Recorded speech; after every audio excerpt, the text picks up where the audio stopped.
Weather Team, certified by Weather Rate, sponsored by AC Designs.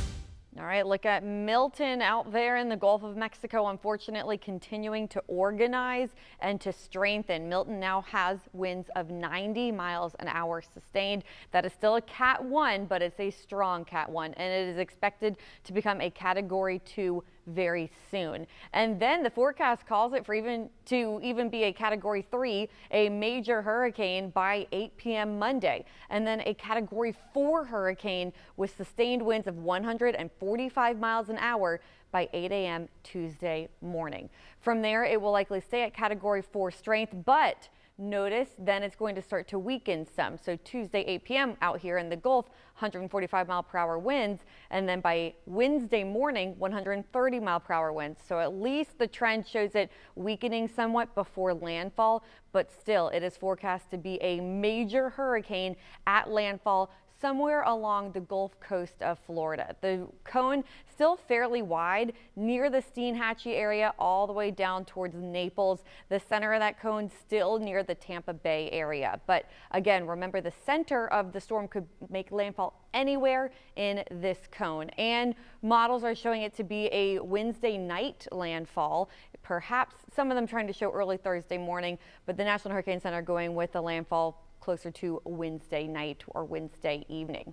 Now here's a look at just some of the spaghetti models, and you can see why the cone is so wide. Models are all over the place on exactly where Milton will track towards and make landfall. But for us, we are expecting to have at least rainfall inches of around 4 inches or more rainfall totals for the Duval County area and points south. Depending on where this tracks, this could potentially change, so please check back in for updates. But this is what our thinking is as of right now. Places like St. Augustine, closer to 8 inches of rain total possible between Wednesday morning and Thursday morning. The 24-hour period, 7 a.m. Wednesday to 7 a.m. Thursday. Your totals could be close to 12 inches of rain for portions of Flagler and Putnam counties.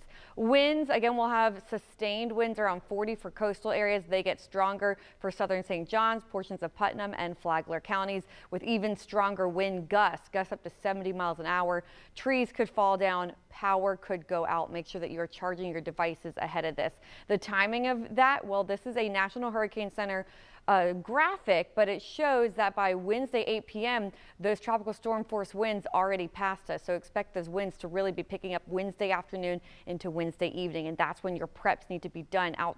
Outdoor items need to be secured. We will also be watching out for storm surge for our coastal areas and the St. Johns River. So we're going to see just some showers Monday and Tuesday, and then Wednesday, especially Wednesday night into Thursday morning. That will be the worst weather for us. Right now, the timing of the worst weather looks like it's 7 p.m. Wednesday to 7 a.m. Thursday. We will keep you updated, so make sure to check back in for updates.